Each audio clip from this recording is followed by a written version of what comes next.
जी आज है जी 11.5 क्वेश्चन। ये भी उसी तरह का क्वेश्चन है जो भी हमने पीछे किया है।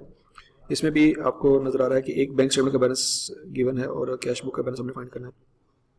जैसे कि ये बैंक स्टेटमेंट का बैलेंस उसने आपको दिया होगा। हम क्वेश्चन पढ़ते हैं ताकि आपको समझ आ जाएगा करना क्या है। बट फॉर्मेट हमारा वही होगा जो हमने ऑलरेडी डिस्कस किया हुआ, उसमें कोई चेंज नहीं है। फॉर्मेट अपना पूरा बनाएंगे, BRS में हम लिखेंगे। तो हमारा तरीका ये होगा, अगर बैलेंस अगर बैंक स्टेटमेंट गिवन है तो पहले BRS में जो जो एडजस्टमेंट है वो कर लेंगे ताकि हमारे पास आंसर आता जाए। तो balance as per bank statement ने आपको दिया हुआ है, balance as per bank statement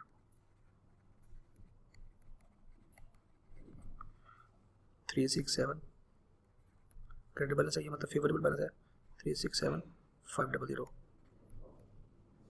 अच्छा जी, अब हम एडजस्टमेंट्स पढ़ लेते हैं।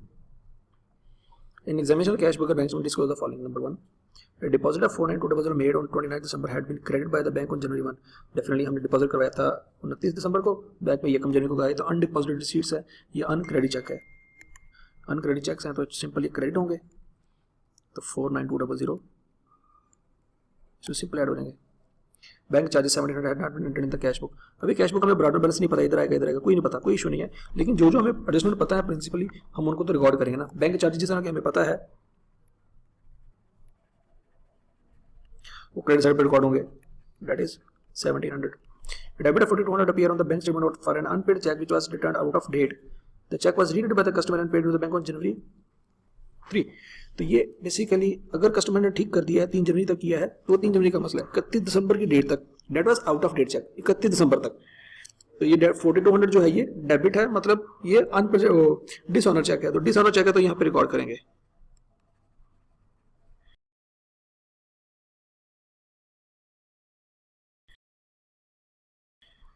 हम इसको इग्नोर कर देंगे कि वो चेक बाद में जनवरी में ठीक हो गया था या नहीं ठीक हुआ था, क्या हुआ था, रेलेवेंट नहीं है। ये आउट ऑफ डेट चेक है। आउट ऑफ डेट चेक हमेशा होते ही वो हैं जो डिसऑनर चेक होते हैं। तो अगर डिसऑनर चेक है तो हम कैश बुक में इसको क्रेडिट साइड पे रिकॉर्ड करेंगे। Point number 4, standing order for the payment of an annual subscription amount to 1000 has not been entered in the cash book. तो स्टैंडिंग ऑर्डर है तो standing order simple cash book में आ जाएगा। Standing order है 1000 rupees का, यहाँ पे क्रेडिट साइड पे रिकॉर्ड कर लेते हैं। On 26 December 2013, Mr. Warwick had given a cashier a check for ₹10,000 to pay into his personal account at the bank. The cashier deposited into the business account by mistake। हाँ जी, ये वही point है जिससे पहले भी डिस्कस हो चुका है। इसको एक दफा फिर देखते हैं हम। पहला पॉइंट तो ये है कि भाई ये 10,000 रुपीज का चेक हमारे जो है मिस्टर मुबारक का पर्सनल चेक था, वो बिजनेस में नहीं जाना चाहिए था। कैशियर से गलती हो गई है तो कैशियर क्या करेगा, इसको ठीक करने के लिए क्या करेगा इसको। एक तो यह है कि ये बैंक की गलती नहीं है, पहले तो एक चीज़ क्लियर कर लें कि ये बैंक की गलती नहीं है। बैंक को जैसे कैशियर ने कहा उसने कर लिया, तो ये बैंक की गलती नहीं है, BRS में नहीं आएगी। अब चूंकि बैंक कैश बुक में बैंक बैलेंस हमारा बढ़ गया, कंपनी का बैंक बैलेंस बढ़ गया है, तो हम सिंपल उसको यहाँ पे 10,000 रुपीज से रिकॉर्ड कर लेंगे। बैंक हमारा बैलेंस बढ़ गया। मिस्टर मुबारक चेक लिखना है तो वो लिख लें, रॉन्गली ना लिखें, यहाँ पे मुबारक चेक लिख लेते हैं। तो हम अगले महीने कंपनी जो है मिस्टर मुबारक को उसका चेक दे देगी वो, और वो बैंक में से जाके पैसे निकलवा लेगा। एक पॉइंट तो ये है। दूसरा ये है कि कुछ जो टीचर होते हैं और कुछ बुक्स होती हैं इसका सोल्यूशन ऐसे निकालती हैं जैसे ये BRS की गलती है और BRS में वो उसको रिकॉर्ड कर लेते हैं। वो तरीका बिल्कुल भी प्रेफरेबल नहीं है। नो डाउट उससे आंसर आपका शायद मैच कर जाए, लेकिन वो तरीका ठीक नहीं है क्योंकि डेफिनेटली ये बैंक की गलती नहीं है। अगर ये बैंक की गलती नहीं है तो BRS में नहीं आनी चाहिए। ये कैशियर की गलती है, तो कैशियर की गलती जो भी होती है वो कैश बुक में ठीक होती है। कैशियर ने अगर चेक जमा करवा दिया है तो BRS में नहीं आएगा, इसको हम उसमें ठीक करेंगे। तो इस चीज़ से हमने अवॉइड करना है। अब अगला पॉइंट देख लेते हैं हम। On December 27, 2013, a customer had made an online transfer of 49,900 in the payment against goods supplied. The device was received and recorded in the cash book on January 2। Okay, ये वो पैसे हैं जो हमें दिसंबर में रिसीव हो गए थे, 27 दिसंबर को रिसीव हो गए, तो बैंक ने रिकॉर्ड भी कर लिए। हमें उसकी एडवाइस बाद में पता चली है तो हमने अगले महीने में रिकॉर्ड किए होंगे। डेफिनेटली ये बैलेंस हमारा आ चुका है तो हमें इस महीने में रिकॉर्ड करने चाहिए थे। तो 49900 ये रिसीट है, कस्टमर की तरफ से पैसे आए हैं, हमारा इनकम है, तो हम इसको डेबिट साइड पर अपने बैंक बैलेंस हमारे से इंक्रीज हो जाएगा, हम उसको डेबिट करेंगे। On 30 September 2013, Mr. Mubarak entered in a hire purchase agreement and issued a standing order to the bank to pay a sum of 2,600 on the 10th of each month. Commencing from this, no entries have been made in the cash book for these payments। अच्छा जी, 2600 रुपया है, अक्टूबर से start होना है, अक्टूबर नवंबर दिसंबर, तो 2600 3 महीने का बनता है। तो 3 महीने का जो अमाउंट है स्टैंडिंग ऑर्डर की रिकॉर्ड होगी। 7800 हो रही है। स्टैंडिंग ऑर्डर यहाँ पे रिकॉर्ड कर देंगे, ये भी रिकॉर्ड हो गया। Cheque for 36,400 receive from mister Bashir had been entered twice in the cash book. Cheque receive हुआ है मिस्टर बशीर से, हमने 2 दफ़ा रिकॉर्ड किया है, तो 2 दफ़ा डेफिनेट डेबिट साइड पे रिकॉर्ड किया होगा। अब ठीक करना है तो क्या करेंगे, क्रेडिट साइड पे रिकॉर्ड करेंगे। बशीर का account twice overstated, twice recorded, तो 36,400 से हम एक बार उसको क्रेडिट कर देंगे।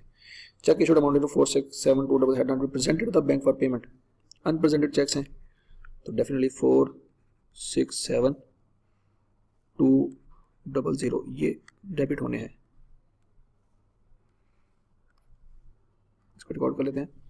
उसके बाद customer wrote 20,000 and was entitled to cash discount 2.5% paid a check for the net amount. The cashier erroneously recorded the gross amount in the bank column of the cash book. अच्छा जी, एक customer से हमने 20,000 रुपये लेना था और 2.5% उसको discount देना था। ये वही पॉइंट है कि कस्टमर से हमने 20,000 रुपये ले लिया, कस्टमर को करना था क्रेडिट, डिस्काउंट हमने उसको अलाउ किया 20,000 का 2.5%, तो 20,000 का 2.5% कितना बनता है जी, इसको कैलकुलेट कर लेते हैं, ये बनता है जी 500। तो हमने डिस्काउंट अलाउ कर दिया उसको 500 का, तो डेफिनेटली उसने जो हमें चेक दिया होगा वो 19,500 का दिया होगा। ये चीज़ क्लियर कर लें, एंट्री समझ आनी चाहिए आपको पहले कि हमने कस्टमर से 20,000 लेना था, हमने कस्टमर से 20,000 को क्रेडिट कर देंगे हम 20,000 से, 500 रुपये का डिस्काउंट देंगे और उससे चेक लेंगे 19,500 का। अब होना ये चाहिए था कि यहाँ पे डेबिट साइड पे हमने 19,500 का चेक रिकॉर्ड करना चाहिए था, जो उसने हमें चेक दिया है। हमारे कैशियर से गलती क्या हुई है जी, ग्रॉस अमाउंट उसने रिकॉर्ड कर ली, मतलब उसने 20 का 20,000 यहाँ पे रिकॉर्ड कर दिया। अब 19,500 चाहिए था, 20,000 रिकॉर्ड कर दिया है, तो 500 ज़्यादा रिकॉर्ड कर दिए, वो 500 यहाँ पे रिकॉर्ड करेंगे, डेट इज डिस्काउंट अलाउड। ये डिस्काउंट अलाउड की एंट्री पास करेंगे यहाँ पे। Dividend collected by bank amount 20,000 had not been recorded in the cash book. तो डिविडेंड है हमारी इनकम है, तो यहाँ पे आएगी, हम यहाँ पे लिखेंगे जी डिविडेंड 12,000,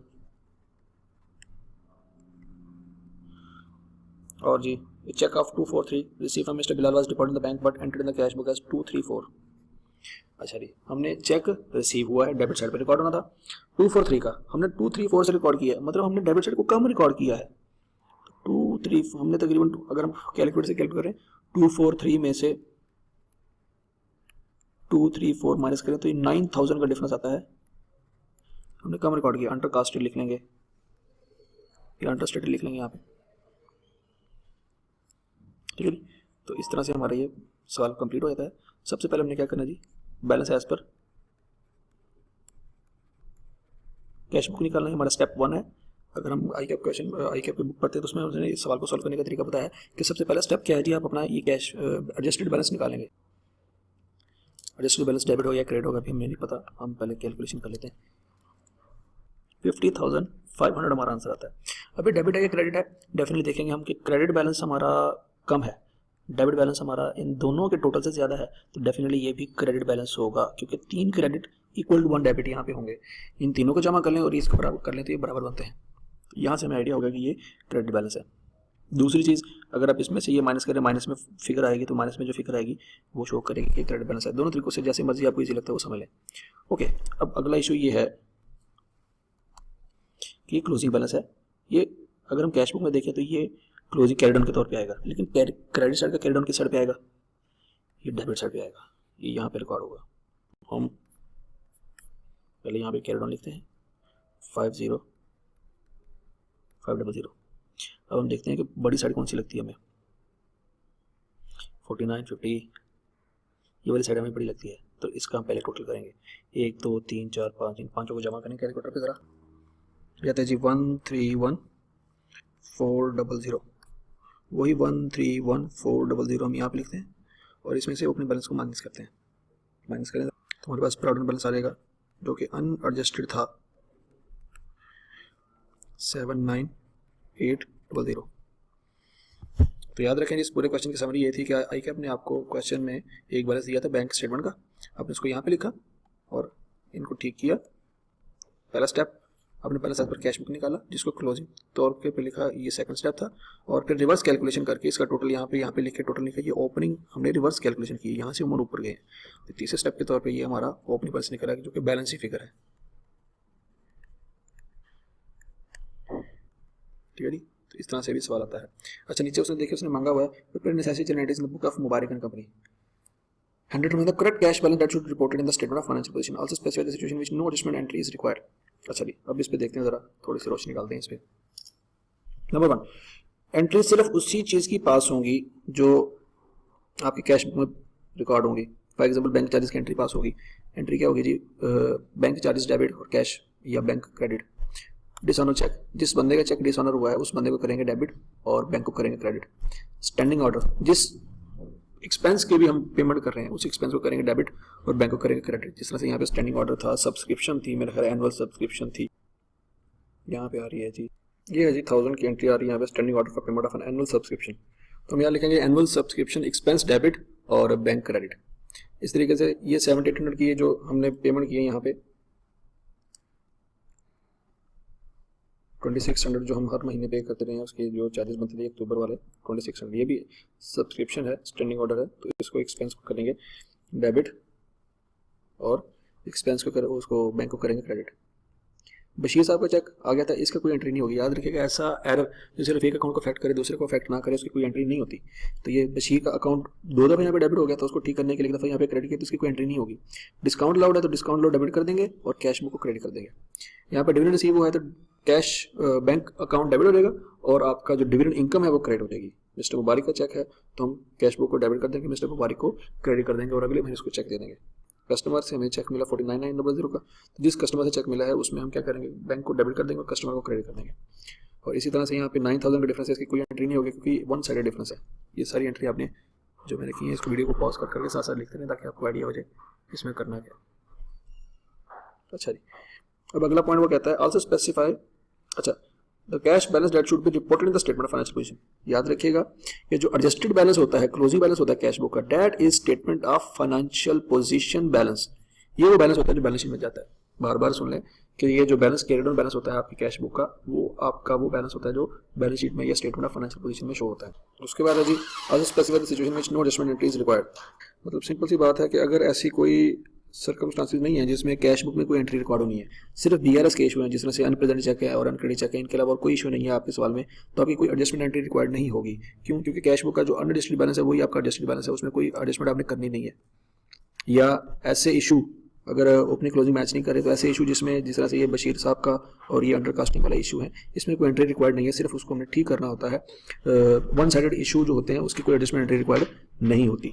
तो ये आपने अच्छी तरह से इसको नोट कर लेना है. इसको वीडियो को दोबारा सुन लें और अच्छी तरह से हर एक पॉइंट को आप अपने रजिस्टर पे नोट करके इसके नोट्स बना लें, तो आपको रिवीजन में बहुत फायदा देंगे इंशाल्लाह. ओके जी, अल्लाह हाफिज़.